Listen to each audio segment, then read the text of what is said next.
2025-2026 railway budget നമുക്കറിയാം. പൊതു ബഡ്ജറ്റിൻ്റെ കൂടെയാണ് റെയിൽവേ ബഡ്ജറ്റ് അവതരിപ്പിക്കുന്നത്.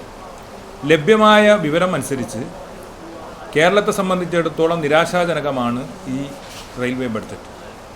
കാരണം നമ്മുടെ മുൻഗണന പ്രാബല്യമുള്ള ഒരുപാട് കാര്യങ്ങളിൽ റെയിൽവേ ഒരു തീരുമാനമെടുത്തിട്ടില്ല എന്നുള്ളത് ഈ റെയിൽവേ ബഡ്ജറ്റ് പരിശോധിച്ച് നോക്കുമ്പോൾ നമുക്ക് കാണാൻ സാധിക്കും. പ്രത്യേകിച്ച് നമ്മൾ കുറേ നാളുകളായി ആവശ്യപ്പെടുന്നൊരു കാര്യമാണ് മൂന്നാം പാത.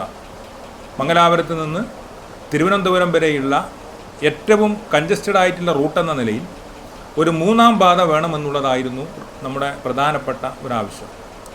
അത് അനുവദിക്കാൻ വേണ്ടി, അതിന് ഫണ്ട് അനുവദിക്കാൻ വേണ്ടി തയ്യാറായിട്ടില്ല. മുൻകാലങ്ങളിൽ മംഗലാപുരം ഷൊർണൂർ മൂന്നാം പാതയ്ക്ക് വേണ്ടി സർവേക്ക് വേണ്ടി തുക അനുവദിച്ചിട്ടുണ്ടെങ്കിൽ പോലും അതൊന്നും ഇതുവരെയും പ്രായോഗികമായിട്ടില്ല. അതാണ് ഒരു പ്രധാനപ്പെട്ട ഒരു കാര്യം.